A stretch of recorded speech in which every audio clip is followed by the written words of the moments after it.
My stepmom blamed me for stealing, and my dad kicked me out with no proof. I ended up homeless while she took over the house, but I knew who was lying, and they had no idea what I would do next. I didn't see it coming. Honestly, I wish I had. Maybe then I could have done something before it all went sideways. But hindsight's a cruel kind of clarity. My name's Tyler. I'm 19. And this is the story of how I went from being my dad's pride and joy to being kicked out into the night with nothing but a backpack and a broken heart, all thanks to the woman who showed up smiling with banana bread and ended up stealing more than just our money. Before all this mess started, things at home weren't perfect, but they made sense. My mom passed away when I was 13, breast cancer. It hit hard, obviously, but Dad and we stuck together. We were this little team. He worked a lot construction supervisor, long hours, early mornings, but every Sunday morning, without fail, he made pancakes from scratch. Said it was Mom's recipe. Even though I was pretty sure he added way too much cinnamon, still it became our thing, just us laughing over burnt pancakes, arguing about whether to put blueberries in them. That kind of stuff sticks with you. After a few years, things settled. I got a part-time job at a local car wash, started saving for a used truck, made decent grades, nothing crazy. Dad would occasionally go on dates, but nothing ever stuck. And then when I was about to graduate high school, he met her. Lisa, the woman who would eventually turn our lives upside down. Lisa was charming. I'll give her that. She had this practiced warmth like she'd been rehearsing for the role of perfect girlfriend her whole life. She laughed at all of Dad's jokes, complimented the house, even brought over food the first time she came for dinner. I remember it clear as day. Chicken pot pie salad with homemade dressing and banana bread. Dad was hooked. Me? Not so much. Something about her felt performative, like she was trying too hard to be seen as harmless. And when I offered to help her carry the dishes back to her car, she smiled and said, "Oh, that's sweet of you, Tyler. Your dad said you were the helpful type." That comment shouldn't have stuck with me, but it did because I never told her that. Dad must have. And that meant they'd been talking more than he let on. Things moved fast after that. She was suddenly everywhere, dropping off lunch at his worksite, helping him organize the garage, aka throwing out stuff I'd helped him build, and staying over more nights than not. Within 3 months, she had a toothbrush in our bathroom and a drawer in his bedroom. I tried to stay out of the way, not in a sulking, dramatic teenager kind of way, just cautiously distant. I didn't dislike her yet, but she wasn't my mom, and something in my gut told me she knew that and liked it that way. Then she moved in. It wasn't some big announcement. Just one day I came home from my shift and saw her car in the driveway. The next, there were 2 suitcases by the stairs. Dad didn't even sit me down to talk about it. He just casually mentioned over dinner, "Lisa is going to stay here full-time now. We've been talking about it, and it just makes sense." I nodded, chewed my food, and kept my mouth shut. But inside, something twisted. He said, "We've been talking." Not once had he included me in that decision. It wasn't my house, sure, but I'd grown up there, lived there longer than Lisa even knew our last name. It felt like I was being sidelined in my own home. Things started shifting after that, slowly, at first subtle stuff. My toothpaste was gone from the upstairs bathroom, replaced with some organic mint-free whitening paste that tasted like chalk. My cereal replaced with granola and almond milk. The living room TV, which Dad and I used to binge old action movies on, was suddenly always stuck on HGTV or reality shows about flipping houses. Lisa would smile and say, "Oh, Tyler, you've got to expand your tastes," but it didn't feel like expanding, it felt like erasing. Then there was the laundry. I'd always done my own ever since I was 15. It wasn't a big deal. But one day I came home and my clothes were folded badly and stacked on my bed. Half of them were shrunken or wrinkled beyond saving. When I asked Lisa not to touch them, she looked offended. "I was just trying to help," she said with a pout. "Some gratitude would be nice." Dad took her side, of course. "She's just trying to make this place feel like home," he said. "Maybe loosen up a little." I tried for Dad. I really did. I told myself it was temporary, that eventually the novelty would wear off and things would settle back to some kind of normal. But Lisa wasn't settling. She was taking root digging and rearranging furniture, repainting rooms, suggesting I maybe think about getting a place of my own now that I was an adult. That one stung. Dad brushed it off like a joke, but her tone was serious. I knew it. Then the money started disappearing. Not a lot at first, just small things. A $20 bill I'd tucked into my wallet went missing. A gift card to a burger joint I was saving vanished from my drawer. I thought I was being forgetful or careless. Maybe I dropped it. Maybe it slipped behind the dresser. But then I overheard a phone call. Lisa in the kitchen whispering urgently about being a little short this month and promising to figure something out. When I stepped in, she hung up so fast it made my head spin. Still, I said nothing because what could I say? I had no proof, just a gut feeling and a growing sense of dread. Things escalated during spring break. I had a few days off and picked up extra shifts at the car wash. I was saving up for a laptop, nothing fancy, just something decent for college. I'd been stashing the cash in an envelope hidden inside a copy of Dune on my bookshelf. Not exactly Fort Knox, but I figured it was safe enough. I hadn't told anyone about it. One afternoon I got home, went upstairs to count my stash, and it was gone. All of it. Every single bill. I stared at the empty envelope, heart pounding, throat dry. I checked the book again, ripped apart my room. Nothing. I didn't cry. I was too angry, too stunned. My hands shook as I sat on the edge of my bed and just stared at the wall. I waited for Dad to get home, told him everything, the money, the envelope, how I'd been saving for weeks. He listened quietly, then glanced toward the kitchen where Lisa was chopping vegetables. She looked over her shoulder and smiled like nothing had happened. "Are you sure you didn't misplace it?" he asked. "You've been busy. Could have dropped it." "I didn't," I said, trying to keep my voice steady. "I hid it in a book. It's gone." He sighed, rubbed his temples. "I'll ask around," he said. "But don't jump to conclusions. Okay? Let's not start pointing fingers." I wanted to scream, but I didn't. I just nodded and went back upstairs, fists clenched. That night, I couldn't sleep. Something was breaking in me, something fragile and important. The trust I had in my dad, the belief that I was safe in my own home. It was unraveling thread by thread. 2 days later, I came home from work and saw Dad waiting at the door, arms crossed. His face was tight, unreadable. "Can we talk?" he asked. I stepped inside. Lisa was sitting on the couch, arms folded, lips twitching like she was trying to hide a smirk. "I found out where the money went," Dad said. "And I'm disappointed, Tyler. I thought I raised you better." My stomach dropped. "What are you talking about?" He reached into his pocket and pulled out a crumpled receipt. $300 withdrawal from my emergency fund. The account you knew about, the one I told you was off limits. I didn't touch that account. I said, heart hammering, "I swear to you." Lisa stood up, arms crossed. "Your name's on the withdrawal slip, Tyler." I shook my head. "No, that's impossible. I know it was you." Dad's voice exploded, and I actually flinched. "I don't know what's going on with you lately, but this is too far. Lying to me, stealing from me. Get out of my house." Behind him, Lisa smiled, just for a second, a subtle victorious curl of the lips. But I saw it. I grabbed my backpack, didn't pack anything else. What was the point? As I stepped into the night, the front door slammed shut behind me. And for the first time, I wasn't sad. I was furious, and I was going to make sure she regretted every second of thinking she could ruin my life. But first, I had to figure out how. I didn't sleep that first night. Not really, because I had nowhere to go, though I didn't. But more because my mind wouldn't stop replaying the moment, the look on Dad's face, the way his voice cracked when he shouted, and Lisa just standing there behind him, like some twisted puppet master watching it all happen with that smug little half smile. It was a cold night, late March, still chilly enough that my hoodie wasn't doing much good. I ended up walking to a friend's place, Kyle, from work. We weren't close, not really, but he'd always been cool to me. I crashed on his couch after mumbling some excuse about family stuff. He didn't press. The next morning, I woke up feeling like I'd been hit by a truck. It wasn't just exhaustion, it was the weight of everything crashing down, my home gone, my dad turned on me, my savings stolen, and I couldn't even prove any of it. I checked my phone, nothing from Dad, not a missed call, not a text, not even a "where are you?" I should have been numb by then, but instead I felt something shifting inside me, like anger was starting to boil up through the cracks that grief had left behind. It wasn't rage, not yet, more like a slow, seething resentment and a question I couldn't shake. Why didn't he believe me? The following weeks blurred together. I bounced between Kyle's place and another friend, Nate, whenever Kyle's mom said I couldn't stay another night. I still went to work, still smiled at customers, but inside, I was unraveling, not just because of what had happened, but because of what kept happening. Dad didn't reach out at all, but Lisa, she made sure I knew exactly what was going on. It started small. A random Venmo notification popped up on my phone. Lisa had sent me $2 with the caption, "For your honesty." I blocked her immediately. A week later, I bumped into my neighbor, Mr. Daly, while walking home from my shift. He raised an eyebrow and said, "Hey, your stepmom told me you moved out to focus on school. Said things were going great." I laughed in his face, not on purpose. It just came out bitter and sharp like a reflex.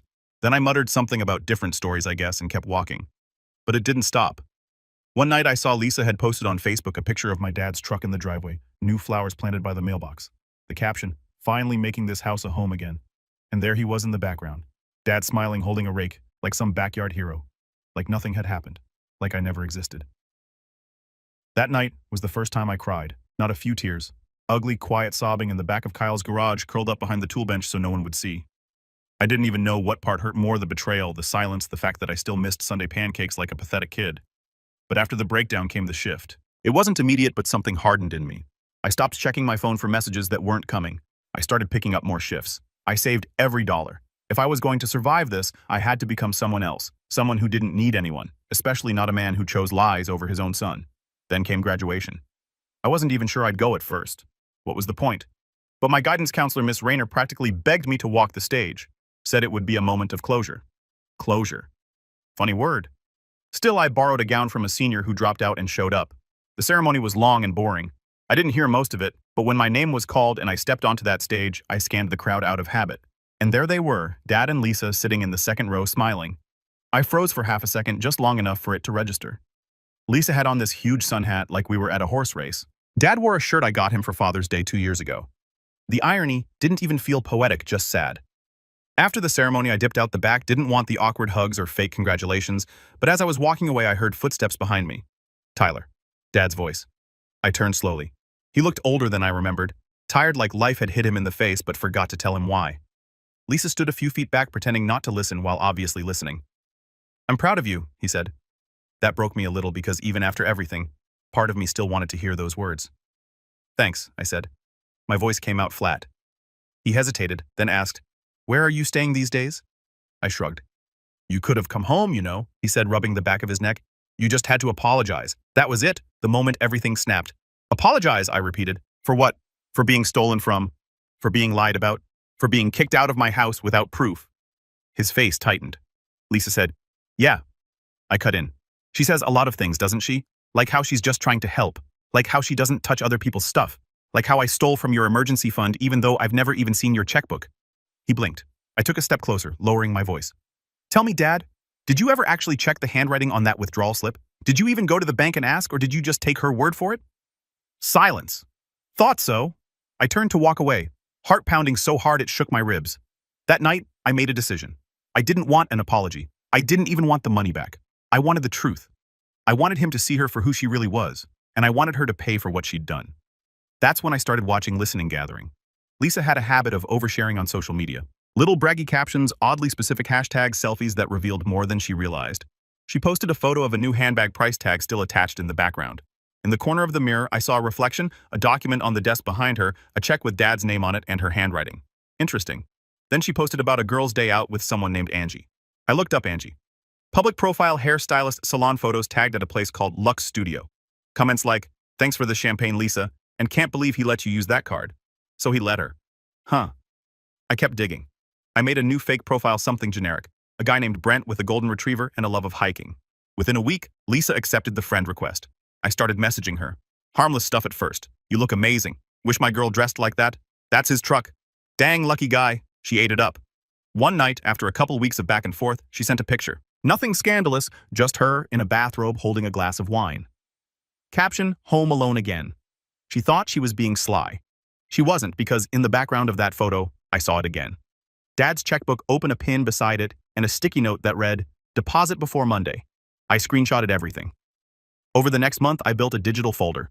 Bank records she left lying around, screenshots of posts, comments, DMs, even a video Nate helped me record when we accidentally bumped into her at a bar one night and overheard her complaining to her friend about how easy it was to get what she wanted once she softened up the old man. The final straw came from an unlikely source, my little cousin Ellie. She was 12, sweet kid. We ran into each other at a family cookout on my mom's side. She said, "Hey, are you still grounded? Lisa told my mom you were in juvie for stealing stuff."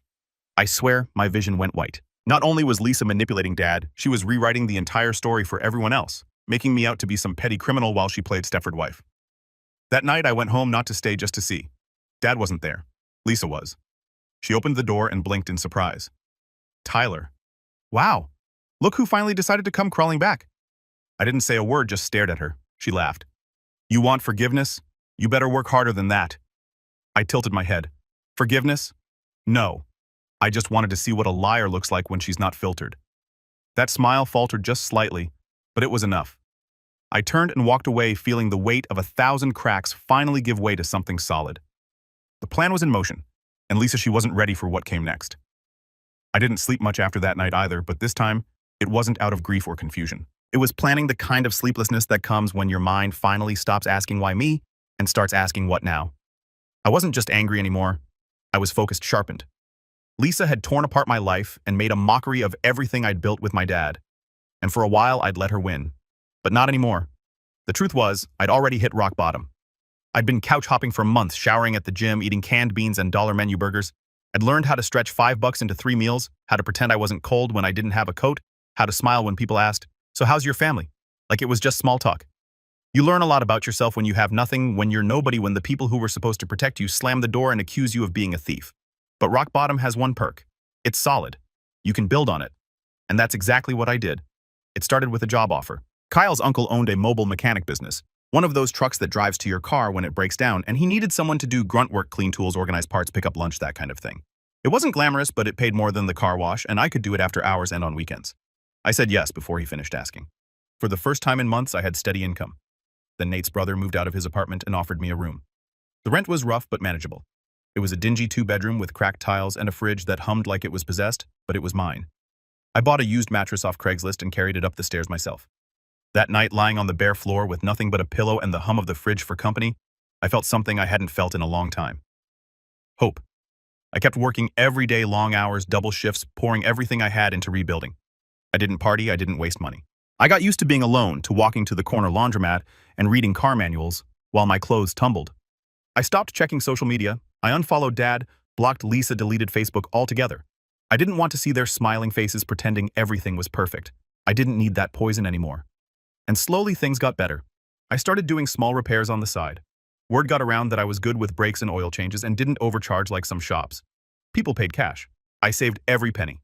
I learned more about engines, about timing belts, about how to rebuild a carburetor. I watched YouTube videos at night and practiced on junk parts during the day. Every dollar I saved felt like a brick in a wall I was building between me and the past. After about 8 months, I bought my first truck, a beat-up 2004 Ford Ranger with a rusted bumper and a cracked windshield. But the engine purred like a cat after I spent 2 weeks fixing it. I named her Grace. Don't ask me why. She just felt like a Grace. The truck changed everything. Suddenly, I wasn't limited to where I could walk or catch a bus. I could take jobs farther out, help people stranded on the highway, haul parts, move furniture. It made me feel capable again, independent, like maybe I wasn't just some angry kid kicked out by his dad. Maybe I was something more. One night, while working on a client's car, the guy asked how I learned so much. Trial and error, I said, tightening a bolt and YouTube. He laughed. You ever think about opening your own shop? I shrugged. Someday, maybe. He looked me dead in the eye. You've got the hands for it. Real work hands. But more than that, you've got the look of someone who's got something to prove. That stuck with me. From that day on, I started treating every job like it was my business. I showed up early, brought my own tools, left things cleaner than I found them. People noticed. Word of mouth grew. Tips got bigger. Repeat customers became regulars. I even got a basic Wix website up with the help of Nate's girlfriend. It was nothing fancy, but it gave me a name. Tyler's On-Site Auto Repair. Not the flashiest, but it was mine. While the business slowly gained traction, something else started to change. Me. I didn't see it at first, but others did. Kyle told me I didn't flinch anymore when people mentioned home. Miss Rayner from high school emailed me a scholarship form for trade school and said, "You're not who you were last year. You're stronger now, more grounded." And I felt it too. I wasn't the same kid who begged his dad to believe him. I didn't need him to anymore. But that didn't mean I forgot. See, while I was rebuilding my life, I never let go of what Lisa did. I never let go of the screenshots, the voice messages, the paper trail I'd quietly assembled. Every few weeks, I'd update the folder. I called it Lies and Receipts. It lived on a flash drive I kept in a small lockbox beneath the passenger seat of Grace, just in case. Then came the reunion. It was a barbecue hosted by my mom's side of the family.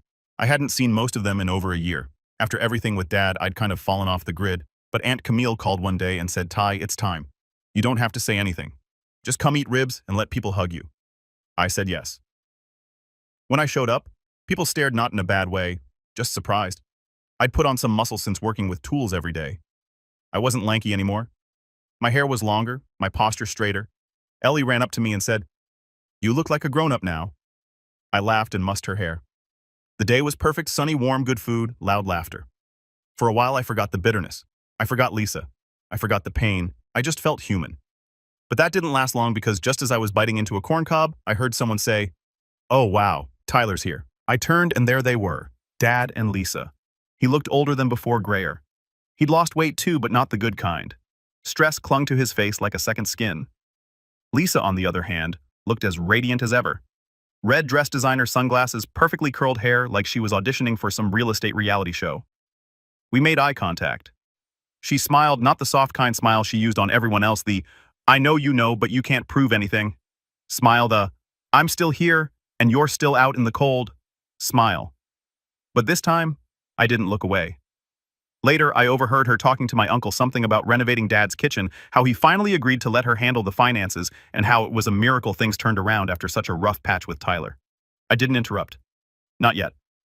I just sat under the patio umbrella and let the words wash over me like gasoline because I knew the spark was coming. A few weeks after the reunion, I got a message from my bank, one of those routine fraud alerts. Someone had tried to open a credit card in my name. I froze. I never gave anyone access to my info, never applied for a card, never even gave out my social security number except at work. I called the bank, answered all the security questions, asked where the request came from. The rep was polite. "It looks like it was done online, sir. We flagged it because the address associated with the application didn't match your file." "What address was listed?" A pause. Then she read it aloud. "My old home address. Dad's house. Lisa's house." I sat there in silence, phone pressed to my ear, as the puzzle pieces rearranged themselves into something bigger, something darker. This wasn't just about stealing from me once. This was about erasing me, replacing me, hijacking my identity. That night, I opened the Lies and Receipts folder. I stared at it for a long time. And then, I made a copy. The storm was coming, and this time, I wasn't going to run from it. I was going to walk straight into the eye, and I wasn't leaving until the truth ripped through everything they built on my back. You ever feel a switch flip inside you, like something that had always been holding you back, some last sliver of doubt or fear just burns out, and suddenly, you see everything clearly? That's what happened the moment I heard my old address come out of the bank rep's mouth. Not because I was surprised Lisa would stoop that low. At this point, I'd come to expect snakes to slither, but because she'd made a mistake, a big one. She stopped being subtle. She got comfortable. And when people like Lisa get comfortable, they stop covering their tracks. And that was her first real misstep. The second she underestimated how much I'd grown since the day I walked out of that house. I spent the next few hours combing through every piece of documentation I had. Not just the screenshots and DMs, but the bank statements. I'd saved the photos from her Instagram, with dates visible, the audio Nate helped me record at the bar. Everything. I organized it all, built a timeline, matched each suspicious withdrawal with corresponding receipts, purchases, or gifts Lisa flaunted online. It was painstaking but weirdly satisfying, like tightening bolts on an engine. Each detail locked into place with a satisfying click. Once I was done, I loaded it all into a clean Google Drive folder and locked it behind two-factor authentication. I wasn't about to risk losing this. This was the setup, and I wasn't rushing it. I wasn't the angry kid anymore. I wasn't going to storm into Dad's house and throw the laptop on the table screaming, "See, I told you." I'd already been there, already lived that scene, and I knew how it ended. He wouldn't hear me, not if it came from me. But if it came from someone he trusted, that was a different story. So I started thinking, who did Dad still listen to? That list was short. His older brother, Uncle Ron, stood out immediately. He and Dad had always been close, grew up fixing cars together, served in the Navy around the same time. Ron was old school, suspicious of drama, allergic to gossip, but deadly serious when it came to loyalty and respect. He always had this way of making Dad feel like a little kid again, but in a good way, like someone you didn't want to disappoint. And best of all, Ron never liked Lisa, not from day one. I hadn't spoken to him in over a year, but I took a chance and called. He picked up on the third ring. "Tyler." That caught me off guard. "Yeah. How'd you know?" "You're the only kid I know who still calls instead of texting." He grumbled. "What's going on?" I hesitated, then said, "You got time for lunch?" We met at a diner near his workshop. He looked a little grayer than I remembered, but his handshake still crushed mine like a vice. We sat down, ordered coffee, and I told him everything, not all at once, not dramatically, just the facts. The money I saved that went missing. The withdrawal slip. The sudden accusations. The texts. The screenshots. The fake credit card application. Ron didn't say much at first, just sipped his coffee and listened with those eyes that never blinked when something important was being said. By the time I finished, he exhaled slowly and said, "Well, I'll be damned." I nodded. "I didn't come here to make you pick sides or to rant. I need help because I've got proof. And if I walk into Dad's house with it, he's not going to see the truth. He's going to see betrayal." Ron leaned back in the booth, hands folded across his chest. "She's playing the long game, huh? She's already rewriting the past." He was quiet for a while, then said, "Let me see the proof." I handed him my old tablet with the folder open. He didn't say a word as he scrolled through the files, just the occasional grunt or narrowed eyes. When he got to the bank statement matched with a photo of Lisa holding a designer bag with the exact withdrawal amount visible in the reflection behind her, he let out a low whistle. "She really thought no one would notice the checkbook behind her," he muttered. "She thinks everyone's too dumb or too in love to look." He looked up. "Your dad's not dumb, just blind and maybe a little broken. After your mom passed, something in him cracked. Lisa didn't cause that, but she slithered right into the gap." I swallowed. "So what do we do?" Ron set the tablet down and leaned in. "We don't tell him. Not yet. First we set a trap." And that was the moment everything clicked into place. The trap was simple, classic, not even flashy, just smart. Ron offered to help Dad with some financial reorganization, a checkup of sorts, under the pretense of helping him prepare for possible retirement. Dad had been talking about slowing down anyway, and Ron played it perfectly, said he'd hired a financial advisor who could help streamline everything, bank accounts, investments, spending patterns. Dad took the bait. Lisa, from what Ron told me later, looked like she'd swallowed a lemon. The advisor, Nate's cousin Maya, she'd just passed her CPA exams and owed me a favor after I helped fix her car for free. I gave her the full folder, plus everything I had on the recent fraud attempt. She'd never met Dad before, which was perfect. He had no emotional guard up with her. She was just the money lady. Meanwhile, I kept working, kept my head down. I didn't even tell Nate or Kyle what was happening. This was a two-man job, me and Uncle Ron, one person inside, one person watching from the outside. Lisa didn't know it yet, but the walls were closing in. 2 weeks into the financial review, Ron called me. "She's sweating," he said. "How do you know?" "She tried to convince your dad to cancel next week's meeting, said something about privacy and feeling exposed. You should have seen the look on his face." "Did he agree?" "Nope. He told her he wanted to understand everything better, which means the seed is planted. The doubt is there." I smiled. "You think he's finally waking up, son? I think the fog's lifting, but you better be ready when he sees the sunlight." I didn't expect to hear from Dad before the hammer dropped, but I did. He called me one afternoon while I was working on a brake replacement.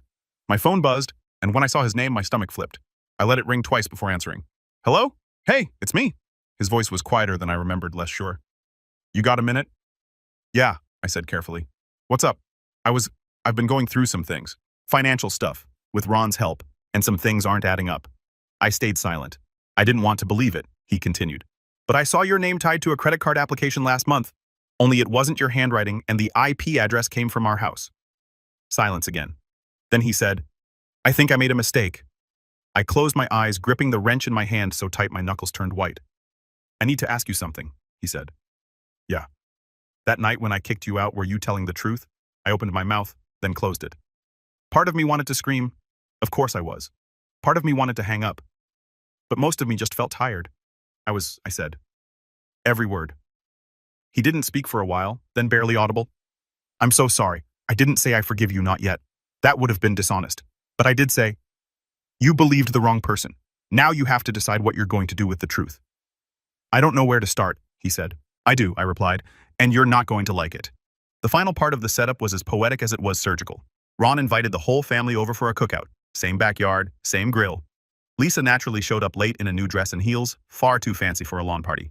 She clung to Dad's arm like a trophy. He didn't smile once. Midway through the gathering, Ron clinked a spoon against his beer bottle. "Hey everyone, just a quick announcement before the burgers finish. My financial advisor has been helping me and my brother sort out some paperwork. Tyler helped too. Turns out there's been a lot of confusion with the books. A lot of funny numbers." Lisa's smile twitched. "We're going to be sitting down next week to go over it together. Tyler's got some notes. Maya's got documentation. Should be enlightening." Lisa's face drained of color. She looked at Dad, but he didn't look back. He was looking at me dead in the eyes. No hate, no shame, just redness. She opened her mouth to say something, some protest, some deflection, but for once, no one was listening, because everyone at that table could feel it. The tide had shifted, and she had no idea how far out it was going to drag her. I wish I could say the revenge was dramatic, screaming tears, people flipping tables like a soap opera finale, but that would be giving Lisa too much credit. The truth, it was quieter, sharper, like watching someone realize too late that they've been standing on a frozen lake and the cracks are already beneath their feet. The day of reckoning came a week after Ron's barbecue. Maya, our financial advisor, had scheduled the final sit-down with my dad and Lisa to review findings. It was all framed as routine professional, no reason for alarm, just a few signatures here, a few clarifications there. I wasn't in the room at first, but Ron filled me in afterward. And Maya, bless her, had the patience of a saint and the precision of a scalpel. It started simple. Maya laid out a binder filled with categorized tabs, spending reports, flagged inconsistencies, check images, IP logins, all legitimate, all traceable. Dad sat stone-faced as Maya walked through the first few tabs. Gift card purchases, luxury items, duplicate payments. Nothing crazy on their own, but together suspicious, especially when stacked against Lisa's income, which was, for lack of a better word, non-existent. Lisa played it cool at first, said things like, "Oh, I must have forgotten that," or "I was going to tell you. I just didn't want to worry you." But her voice shook just slightly. Her smile didn't quite reach her eyes. Then Maya slid the big one across the table, a high-resolution printout of the credit card application submitted in my name with the browser IP traced directly to Dad's home Wi-Fi. She even included screenshots of security camera logs Ron had helped pull from the smart doorbell, confirming Lisa was the only one home during the time of submission. Lisa froze. Dad didn't speak. He just kept staring at the paper, one hand twitching slightly over his knee. That's when Maya said calmly and without emotion, "I'm required by law to report identity theft when it involves federal fraud." Lisa snapped her head toward Dad. "Honey, she's twisting this. You know Tyler's been angry. He probably forged this to frame me. He's vindictive. He always hated me." Maya didn't flinch. She simply opened another folder this time, with timestamps, metadata, and even a backup confirmation email Lisa had unwittingly allowed to autosave on the shared home desktop. Every lie she reached for Maya had already buried. Dad finally spoke. Why? His voice was not angry, not loud, just broken. Lisa's expression cracked. Your son turned you against me, she hissed. He never wanted me in that house. You always made excuses for him, always defended him. I gave up everything to make your life better, and this is how you repay me. You were nothing without me. You needed someone to take care of you. You stole from me, he said quietly. Lisa stood. You let him do this. You let him destroy our family. Dad didn't even look at her. Get out. 2 words. No yelling, no drama, just final. She tried to plead, then threatened, then cried, but it was already over. Ron was waiting outside the room when she came storming out. She looked at him like he might stop her, help her. He didn't move. Lisa packed her things that night. According to Ron, she screamed at the neighbors through a flower pot and called my dad every name she could think of before peeling out of the driveway in the car he'd paid for. But she didn't get far because by the next morning the fraud report was filed. Bank accounts were frozen, credit cards canceled, the car reported as financed solely in Dad's name. She left town a few days later. I heard she tried to stay with a cousin in Arizona, but that didn't last long. Maya followed through on the legal side quietly and efficiently. No arrests, no handcuffs, just a slow legal burn. IRS audits, police reports flagged transactions, frozen assets. The house of cards she'd built came down one embarrassing phone call at a time. And Dad, he showed up at my garage the day after Lisa left. No call, no warning, just walked in while I was elbow deep in a brake replacement. I wiped my hands and looked up, heart in my throat. He looked exhausted, humbled, but different, like he'd been walking through smoke for a year and finally stepped into daylight. Hey, he said. Hey. Long silence. I don't know how to say I'm sorry in a way that makes up for what I did. You don't, I said. There's not really a way. He nodded. But you can start by telling me what you do want, I added. He swallowed. I want to know you again if that's possible. It wasn't a perfect apology, but it was honest. And after everything I could work with, honest. We didn't hug. We're not that kind of family. But he stayed for 3 hours. That day watched me work, asked questions about my business, even handed me tools. It was like our Sunday pancakes, but grown up, real, and earned. Over the next few months, we rebuilt slowly. No rushing, no forced family dinners, just steady check-ins. He started helping me on weekends. We fixed up a couple of old cars together and sold them for a decent profit. He even gave me Mom's old toolkit, said she would have liked what I was doing. That meant more than he probably knew. I never saw Lisa again, but I didn't need to. The fallout did what I never could. It forced Dad to open his eyes, not through screaming or begging or even proving myself, but by letting her bury herself with her own lies. I just handed people a shovel and stepped back. And me. Business is good, better than good, actually. I've got 3 steady clients, a part-time high school kid I'm training, and a waiting list for repairs that stretches into next month. I signed the lease on a bigger space near the highway, slapped a new sign above the garage, Grace & Sons Auto Repair. I know it's cheesy, but I like the sound of it. And yeah, Dad's the son now. We're building something real again. Not what we had before, something better. I think the best revenge is never the scream. It's the silence afterward when the liar's voice is gone and yours is finally heard.